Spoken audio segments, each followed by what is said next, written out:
Hello friends, मैं हूं सचिन। साहित्य सहचर में आप सभी का स्वागत करता हूं। आशा करता हूं आप सब अच्छे होंगे और अपनी पढ़ाई और तैयारी को एक सही दिशा में लेकर चल रहे होंगे। साथियों, हम पढ़ रहे हैं हिंदी साहित्य का इतिहास और इसमें हम भक्ति काल पर बात कर रहे हैं। भक्ति काल पर यह हमारी दूसरी वीडियो है, भाग 2। तो बिना देर किए हम आगे बढ़ते हैं। साथियों, आचार्य रामचंद्र शुक्ल ने भक्ति काल के निर्गुण धारा को प्रकरण 2 में रखा है और इसका नाम उन्होंने ज्ञानाश्रयी शाखा रखा है। इसे संत मत भी कहा जाता है। निर्गुण धारा के सभी कवि संत हैं और निर्गुण धारा के जो सबसे महत्वपूर्ण कवि हैं कबीर, हम उन्हीं से इस चर्चा को प्रारंभ करते हैं। कबीर का जन्म काल विक्रम संवत 1456 माना गया है, जो सर्वसम्मत है। इसे आप ईस्वी में भी बदल सकते हैं। 1456 में से 57 घटा देंगे तो वो ईस्वी में आ जाएगा। मैंने इसीलिए लिखा है क्योंकि आचार्य शुक्ल ने विक्रम संवत को ही ध्यान में रखा है, उसी के आधार पर अपने साहित्य में जो तिथियां हैं उसे दिया है। कबीर का जन्म कहाँ हुआ था? काशी में हुआ था। ऐसा प्रसिद्ध है कि एक विधवा ब्राह्मणी कन्या को रामानंद के आशीर्वाद से कबीर की उत्पत्ति हुई थी और उसने लोक लज्जा के डर से लहरतारा के तालाब के पास उन्हें रखकर चली गई, जिसे अली या नीरू नाम के जुलाहा जो उन्हें उठाकर ले गए और उन्हें पाला पोसा। कबीर पंथ में हिंदू और मुसलमान दोनों आते हैं, लेकिन मुसलमान जो कबीर पंथ में है वह ऐसा मानते हैं कि कबीर की दीक्षा जो हुई है फकीर शेख तकी से हुई है, ऐसा मुसलमान मानते हैं। प्रसिद्ध सूफी मुसलमान फकीर शेख तकी से दीक्षा ली थी कबीर ने।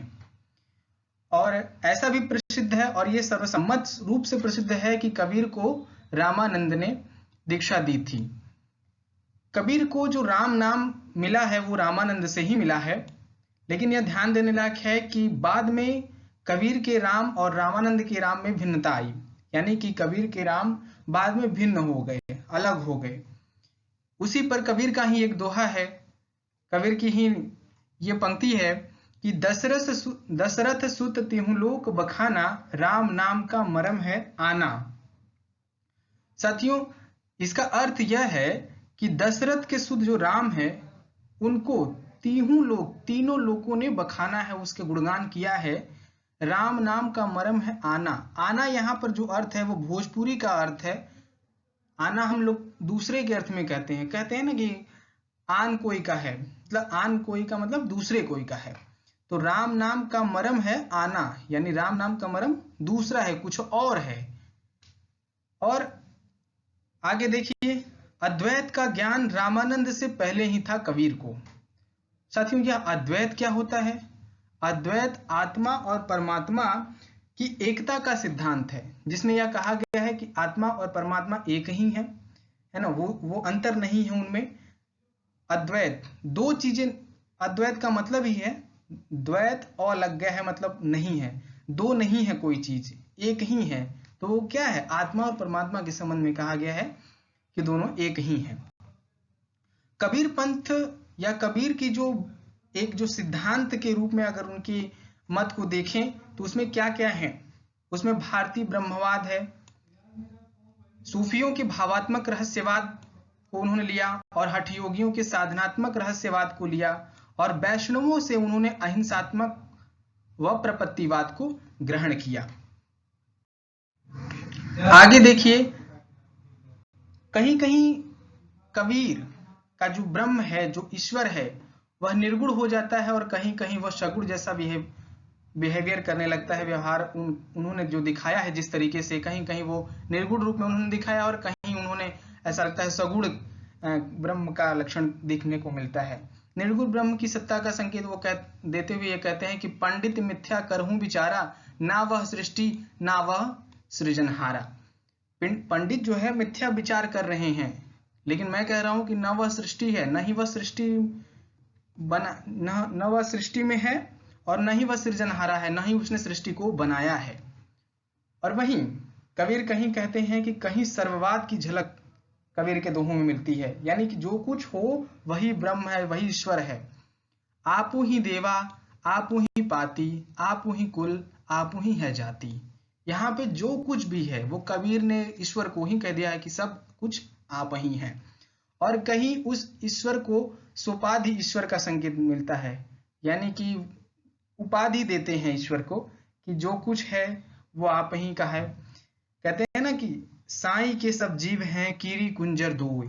कीरी मतलब छोटे जीवधारी और कुंजर मतलब बड़े। तो साईं के सब जीव हैं, उसी परमात्मा के जीव हैं ये छोटे कीरी और कुंजर दोनों। कबीर ने अहिंसा का जो सिद्धांत है वो वैष्णव संप्रदाय से उठाया और इसी अहिंसा के सिद्धांत को ग्रहण करने के कारण हिंसा के लिए वे बराबर मुसलमानों को फटकारते रहे। कहते थे दिन भर रोजा रहत हैं रात हनत हैं गाय, यह तो खून वह बंदगी कैसी खुशी खुदाए। है ना, दिन भर तुम रोजा रहते हो और रात को गाय का भक्षण करते हो, यह तो खून है, यह तो तुम खून करते हो, तो तुम्हारा कैसी खुशी खुदाए, या खुदा जो है वो कैसे खुशी रह सकता है ना। आगे देखिए इसी हिंसा पर एक बहुत करारा चोट करते हैं कि बकरी पाती खात है ताको काढ़ी खाल, जोनर बकरी खात है तिनका कौन हवाल। कहते हैं कि जो बकरी पत्ते खाती है ना, पत्ते खाती है तो वो किसी का कसूर नहीं करती है, तब उसके जो खाल है उसके मांस को तुम काढ़ लेते हो यानी निकाल लेते हो, जबकि उसका कोई दोष नहीं है। लेकिन वही व्यक्ति जो बकरी को खा रहा है, जो नर बकरी खाते हैं तिनका कौन हवाल। जब बकरी ने पत्ते को खाया तो उसके खाल को निकाल लिया गया, और तुम तो बकरी को ही खा रहे हो, तो तुम्हारा क्या हाल होगा, है ना, तुम्हारा क्या हाल होगा तुम्हें नहीं पता है। आगे शुक्ल जी कहते हैं कि यद्यपि वे पढ़े लिखे नहीं थे पर उनकी प्रतिभा बड़ी प्रखर थी, जिसमें उनके मुंह से बड़ी चुटीली और व्यंग चमत्कार पूर्ण बातें निकलती थी। याद रखिएगा शुक्ल जी ने ऐसा कहा है। उसी चमत्कार पूर्ण उक्ति को एक जगह देखिए, पानी मह पावक बरें अंधही आखिन सूझे, गाय तो नाहर को धरी खायो हरिना खायो चीता। इसे उलट बांसिया भी कहते हैं, है ना। अब पानी में पावक बर रहा है, जबकि विरोध है दोनों में, लेकिन यह उलटवासी है। पानी में कैसे आग जल सकता है और अंधे को कैसे आंख दिख सकता है, कैसे आंखों से वह देख सकता है ना। और कहते हैं नैया बीच नदिया डूबत जाए। मित्रों, नैया के बीच नाव डूबती जा रही है, नदी में नाव नहीं डूब रही है, नैये में नदी डूब रही है। आगे देखिए, कबीर का जो मृत्यु काल है वह संवत 1575 माना जाता है। इस तरीके से आप जन्म से और मृत्यु के बीच का जो अंतर है वह 120 वर्ष का अंतर है। तो यानी कह सकते हैं कि कबीर की आयु जो है 120 वर्ष की है। कबीर की वाणी का संग्रह, कबीर ने जो कुछ कहा उस वाणी का संग्रह बीजक में हुआ है, जिसे धर्मदास ने संग्रहित किया। और कब किया? संवत 1521 में। यह भी याद करने के लिए प्रमुख है। और बीजक में क्या क्या चीजें हैं? बीजक में साखी, सबद और रमैनी 3 चीजें हैं। साखी, सबद, रमैनी। साखी में क्या है? सांप्रदायिक शिक्षा व सिद्धांत की उपदेश। ये याद रखने लायक है मित्रों कि साखी में उन्होंने जो सांप्रदायिक शिक्षा थी और सिद्धांत के उपदेश दिए हैं, और यह दोहों में दिया गया है, और जिसकी भाषा सदुक्कड़ी है। और सदुक्कड़ी भाषा क्या होती है साथियों?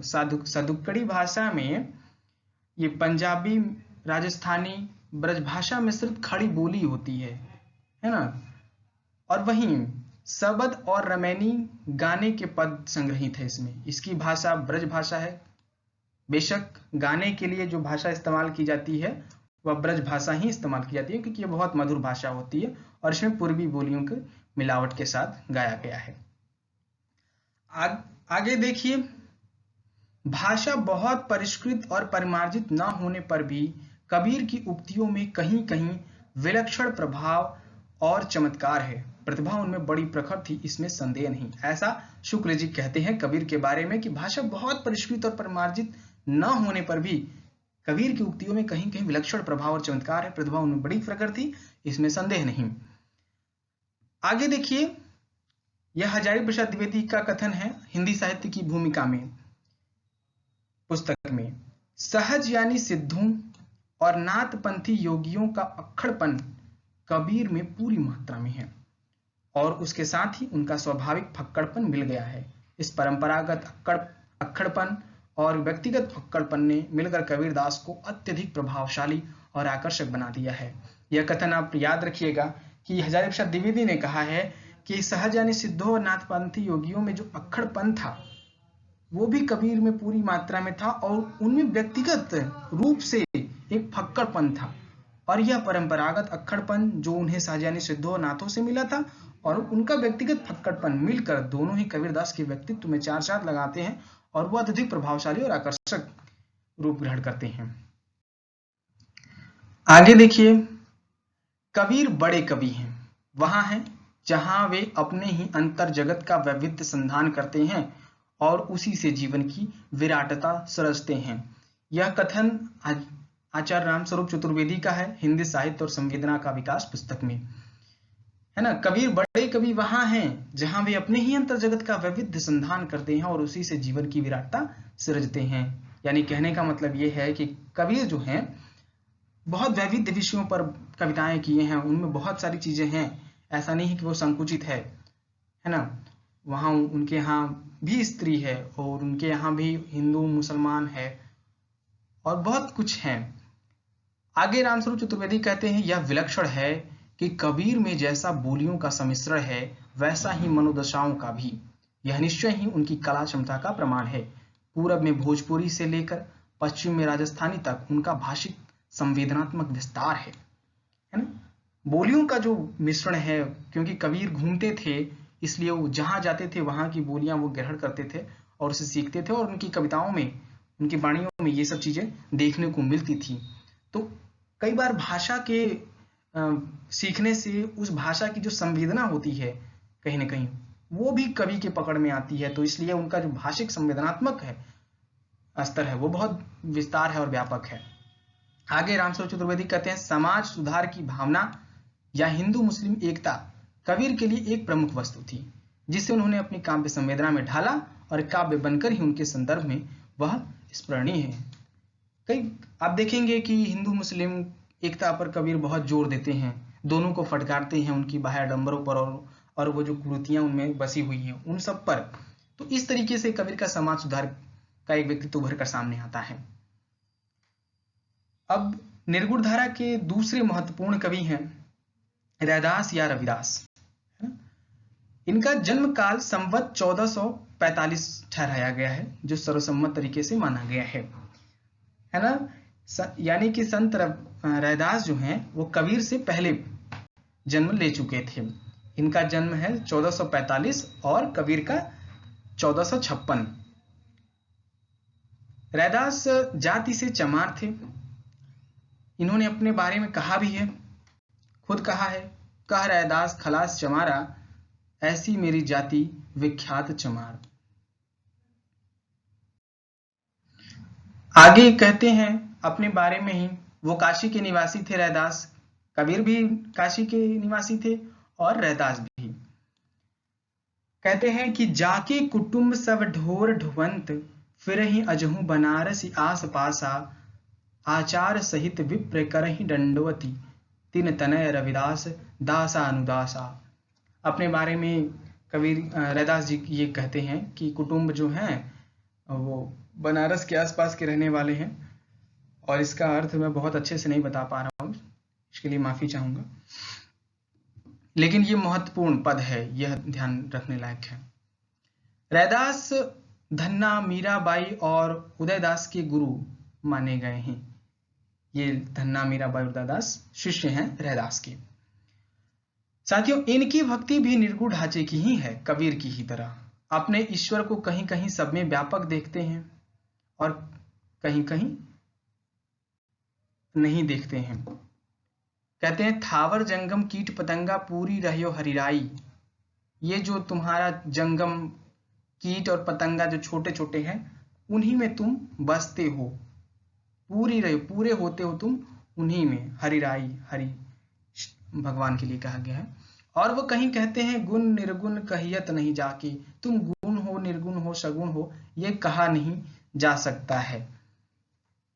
इनके कुछ पद गुरु ग्रंथ साहब एक जो पुस्तक है उसी में संकलित है।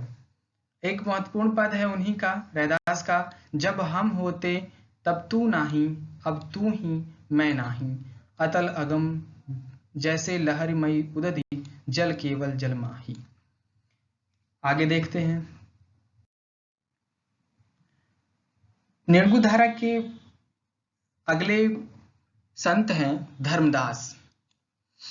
धर्मदास बांधवगढ़ के और जाति के बनिए थे, कबीर के शिष्य थे और बाद में कबीर के मृत्यु के बाद उन्होंने गद्दी इन्हीं को मिली, यानी कि उत्तराधिकारी कबीर के धर्मदास ही थे। कबीर की मृत्यु कब हुई थी साथियों? 1575 संवत में, विक्रमी संवत, है ना।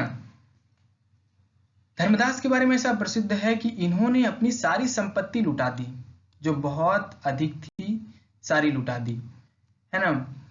जब शिष्य कबीर के ये बनते हैं तब ऐसा होता है।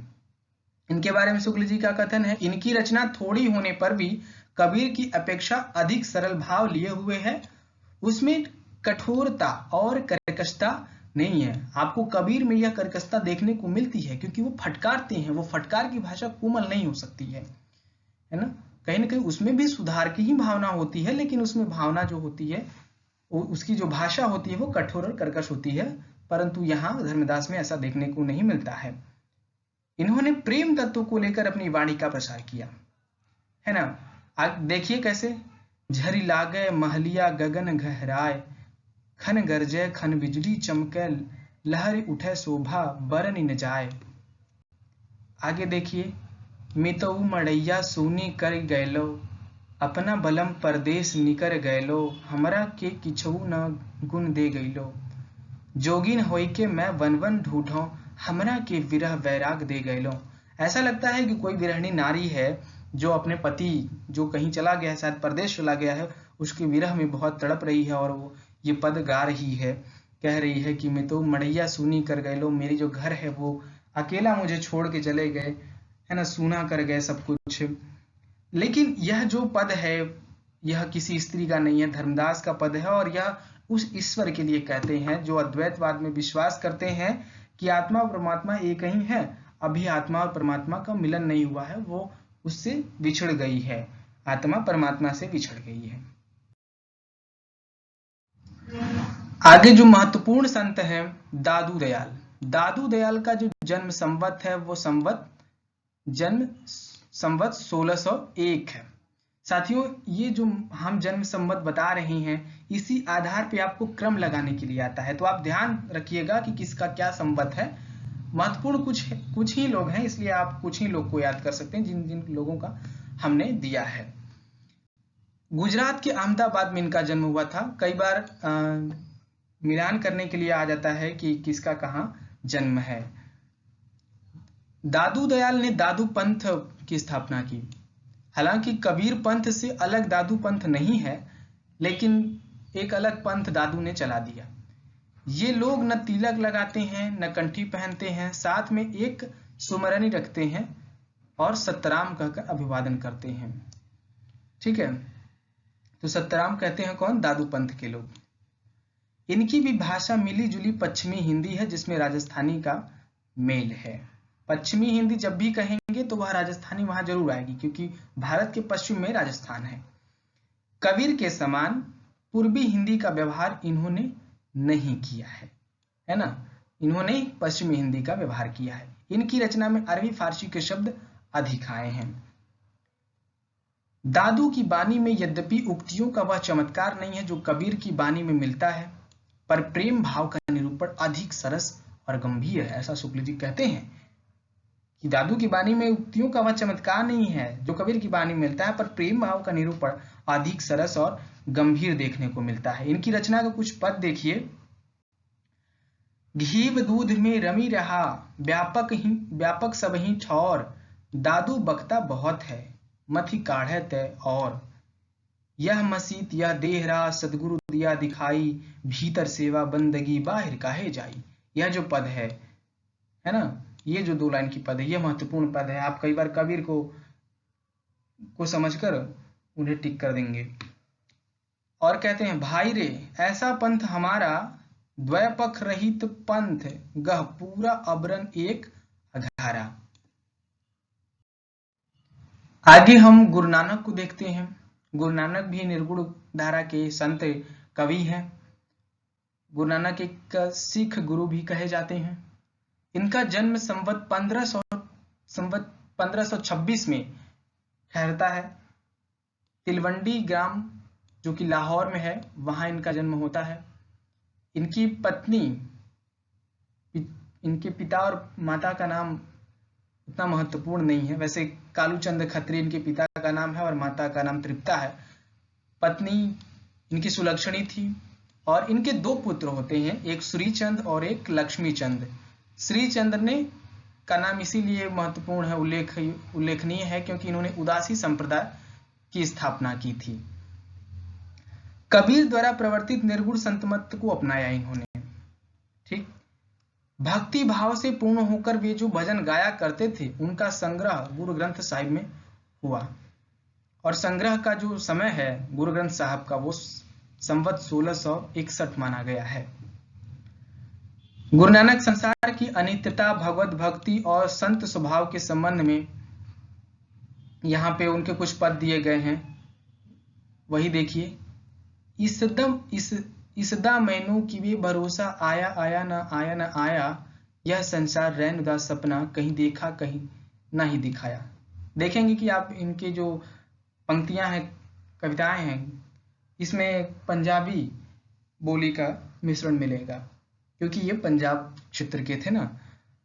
आगे कहते, जो नर दुख में दुख नहीं माने, सुख स्नेह अरु भय नहीं जाके, कंचन माटी जाने।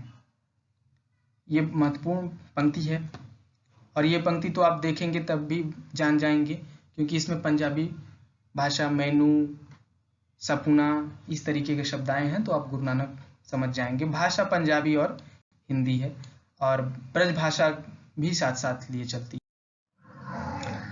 अगले महत्वपूर्ण संत कवि हैं सुंदर दास। इनका जन्म संवत ठहराया गया है 1653 में। ये दौसा के जो जयपुर राज्य में स्थित है, वहां पर हुआ था इनका जन्म। ये दादू दयाल के शिष्य थे। ठीक है साथियों, दादू दयाल के शिष्य सुंदर दास थे। जैसा कि नाम से ही आपको लग रहा होगा, सुंदर दास तो सुंदर ही होंगे बेशक। इनका डील डॉल बहुत अच्छा था, रंग गोरा और रूप बहुत ही सुंदर था। ये बाल ब्रह्मचारी थे और स्त्री की चर्चा से सदा दूर रहते थे, है ना। बाल ब्रह्मचारी थे तो बेशक स्त्री की चर्चा से दूर ही रहेंगे। इनको समुचित शिक्षा मिली थी और काव्य कला की रीति आदि से अच्छी तरह परिचित थे। साथियों, पूरे निर्गुण धारा के संत कवियों में ये सबसे अलग कवि हैं क्योंकि ऐसे ये पहले कवि हैं जिनको पूरी समुचित शिक्षा मिली थी और उन्होंने काव्य कला की रीति में महारत हासिल किया था, है ना। इस वजह से ये बहुत महत्वपूर्ण कवि बन जाते हैं। अगर कहेंगे कि सबसे शिक्षित कवि भक्ति काल में कोई था अगर निर्गुण धारा में, तो वो सुंदर दास थे। इसीलिए इनकी रचना भी साहित्यिक है और सरस है। भाषा भी काव्य की मजी हुई ब्रज भाषा है, भाषा मजी हुई है। इन्होंने एक महत्वपूर्ण ग्रंथ लिखा, सुंदर विलास। नाम से ही लग रहा है कि ये सुंदर दास का होगा, सुंदर विलास। समाज की रीति नीति पर इनकी विनोदपूर्ण उक्तियां हैं। साथियों, यह पंक्ति महत्वपूर्ण है और पूछी जाती है। हालांकि ये नहीं पूछा जाता कि किसकी पंक्ति है, लेकिन ये जरूर पूछा जाता है कि ये जो लाइन है यह उन्होंने किस राज्य पे कही है, किस जगह पे कही है। गुजरात पर, मारवाड़ पर, दक्षिण पर, पूरब देश पर। तो यहाँ पे कुछ चीजें हैं जिनसे आप याद कर सकते हैं। कुछ ऐसे की पॉइंट है जहां से आप मालूम कर लेंगे कि यह कहाँ पे किसके लिए कही गई है। तो देखते हैं, आभड़ छीत अतीत सो, होत बिलार और कुकर चाटत हांडी। ठीक है, तो गुजरात के लिए यहाँ पे अगर हम कोई एक चीज लेंगे तो बिलार और कुकर को शब्द को ले लेते हैं। ये जो गुजरात, ठीक है, तो ये जो की पॉइंट है, हालांकि मुझे बहुत सटीक पॉइंट कोई नहीं मिल रहा है लेकिन अभी इन तीनों में मिल जाएगा। तो यहाँ पे लग जाएगा आपको कि ये गुजरात का ही है। मारवाड़ पर उन्होंने कहा है कि वृक्ष न नीरन न उत्तम चेर सुदेशन में गत देश है मारू। मारू शब्द जो है वो की पॉइंट है मारवाड़ के लिए, ठीक है साथियों।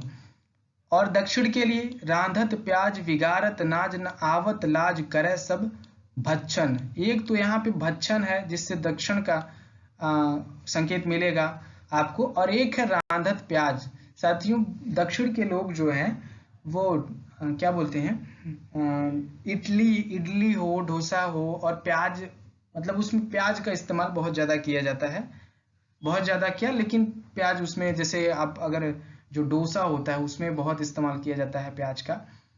और तो यहाँ पे एक तो भक्षण से दक्षिण का आरोप मिलेगा, संकेत मिलेगा, और यहाँ पे एक प्याज से। और पूरब देश में ब्राह्मण क्षत्रिय वैश्य शूद्र चोराई वर्ण के मच्छ बघारत। पूरब देश बंगाल के लिए कहा गया है, बंगाल के लोग मच्छ बघारते हैं ना, मछली बहुत खाते हैं, तो उसी को यहाँ पे इसमें उस देश की यानी कि पूरब देश की रीति नीति पर व्यंग किया गया है, ठीक है। तो मारू यहाँ पे मारवाड़ के लिए, भक्षण दक्षिण के लिए, और मच्छ पूरब देश के लिए यानी कि मछली खाते हैं पूरब देश में। और यहाँ पे एक बच गया विलार और कुकर, तो वो बेशक गुजरात पर ही होगा। 3 मिल गया तो एक तो हो ही जाएगा। और क्योंकि ये शिक्षित थे इसलिए व्यर्थ की तुकबंदी और उटपटांग वाणी इनको रुचिकर नहीं थी, ये पसंद नहीं करते थे कि कोई उटपटांग भाषा में कविता। इसीलिए वो कहते हैं बोलिए तो तब जब बोलिबे की बुद्धि होए, ना तो मुख मौन गही चुप होए रहिए। अर्थ बताने की जरूरत नहीं, आप समझ रहे होंगे। जोरिए तो तब जब जोरिबे की रीति जाने, तुग छंद अर्थ अनूप जामे लहिए। और स्त्रियों के ऊपर, जो स्त्रियां अपने पति के प्रति बहुत कह लें कि पतिव्रता स्त्रियां थी, उनका इन्होंने बहुत तारीफ किया है, क्योंकि उस समय में जो पुरुष होते थे वो युद्ध में जाते थे और स्त्रियां उनके लिए व्रत रखती थी, या कह लें कि उनकी प्राणों की रक्षा का संकल्प रखती थी और उनका पूरा ख्याल रखती थी। तो उनके लिए उन ऐसी नारियों के लिए प्रशंसा करते हैं सुंदरदास की, पति ही सु प्रोय में होए, पति ही सु नेम होए, पति ही सु क्षेम होए, पति ही सु रत है। अगले कवि हैं, महत्वपूर्ण कवि हैं ये भी, संत कवि मलुकदास। मलुकदास का जन्म संवत 1631 में हुआ था कड़ा में, और कड़ा कहाँ है, जिला इलाहाबाद में है कड़ा, कला क्षेत्र। इनके संबंध में बहुत से चमत्कार या करामातें प्रसिद्ध हैं।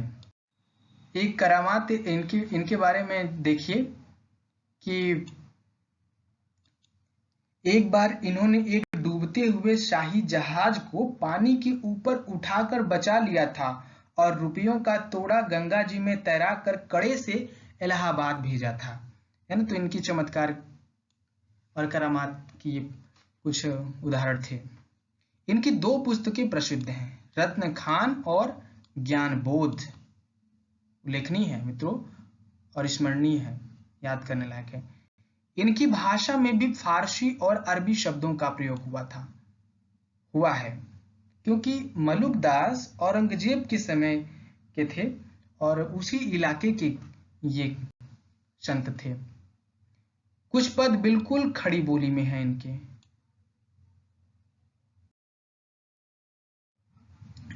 इनके कुछ पद दिए जा रहे हैं, बहुत महत्वपूर्ण पद हैं मलुकदास के।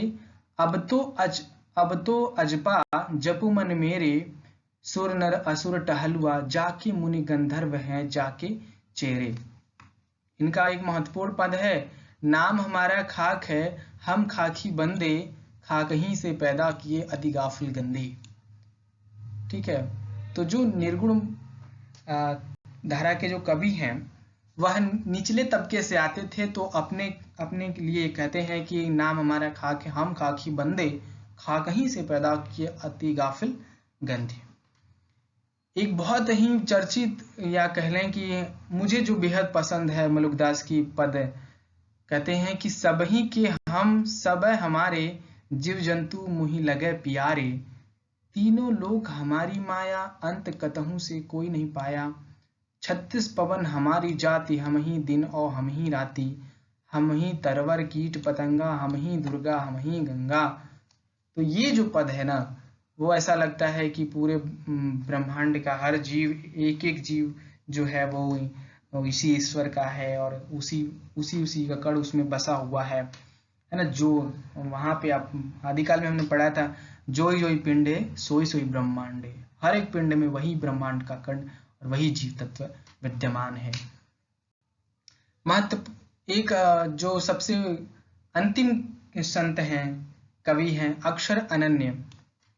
ये विद्वान थे और वेदांत के अच्छे ज्ञाता थे, है ना। बाद में देखेंगे आपकी निर्गुण धारा में भी जो अनपढ़ कवि थे शुरू में, बाद में जो संत मत के कवि घुसते गए, उसमें प्रवेश करते गए, वो अपनी पूरी विद्वता के साथ घुसते गए और निर्गुण मत का प्रचार करने के लिए। इसीलिए कहीं ना कहीं साथियों, जब निचले तबके के लोग आते थे बिना पढ़े लिखे, तो निर्गुण धारा बहुत वेग से और बहुत तीव्रता के साथ लोगों को प्रभावित करती थी। लेकिन जब विद्वान लोगों का उसमें प्रवेश होने लगा, तो कहीं ना कहीं निर्गुण धारा का जो एक तरीके से जो पीक पॉइंट था उस टाइम, अब वो नीचे की तरफ जाने लगा। क्योंकि पढ़े लिखे लोग बेशक आएंगे तो वहां पे बहुत सारी चीजें, वो कहते हैं ना कि शुद्धतावादी रवैया अपनाएंगे और बहुत सुसभ्य तरीके से बात करेंगे, क्योंकि वो बहुत चीज वो जी भोगे नहीं होंगे जो कबीर ने भोगा या मलुकदास ने या दादू ने जो कुछ भी कहा। योग और वेदांत के कई ग्रंथ इन्होंने लिखे अक्षर अनन्य ने, जैसे राजयोग, विज्ञान योग, ध्यान योग, सिद्धांत बोध और विवेक दीपिका। महत्वपूर्ण 2 तथ्य हैं अंत में। जगजीवन दास ने सत्यनामी संप्रदाय की स्थापना की। ये बहुत महत्वपूर्ण है कि सुरति और निरति शब्द जो है वो बौद्ध सिद्धों के हैं। तो ठीक है साथियों, ये सुरति नरति जो शब्द है वो बौद्ध सिद्धों के हैं। तो आज हमारी कक्षा यहीं पे समाप्त होती है।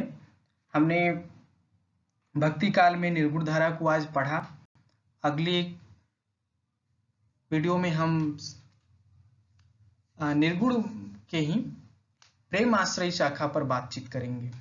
आज हमने ज्ञानाश्रयी शाखा पे बात किया है, कल या अगले वीडियो में प्रेमाश्रयी शाखा पर बातचीत करेंगे। तो बहुत बहुत धन्यवाद।